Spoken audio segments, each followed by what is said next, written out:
তো এইখানে এখন বিকালের সময়, বিকাল নয় সন্ধ্যে 6টার সময় কি চলছে দেখো। দাদার গায়ের ভেতরে ঢুকে পড়ছে, মাথার পাশ দিয়ে শোবে। আবার একটু আগে তো শুভর মাথাটা একটু উঁচু করা ছিল, বালিশের মতন ঢুকে গেছিল। শুভ যেই শুয়েছে ফট করে বেরিয়ে গেল।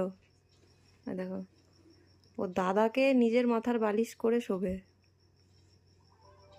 দেখো শুয়েছে, দেখো কি মনে হচ্ছে ওকে দেখে, কি মনে হচ্ছে ও কি ধরনের প্রাণী। আবার সামনে এসে কিভাবে শুলো দেখো।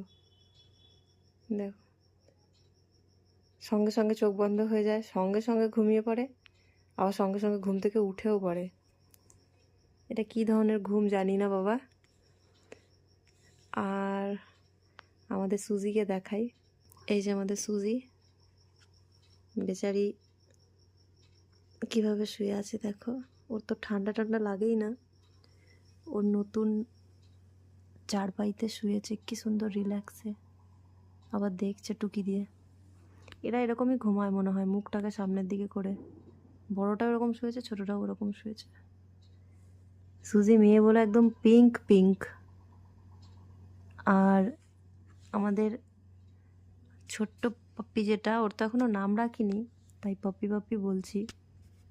ও হচ্ছে একদম পুরো ব্ল্যাক ব্ল্যাক। দুজনের কালার কত আলাদা। ওই দেখো ছোট ছোট চোখ করে আবার দেখছে।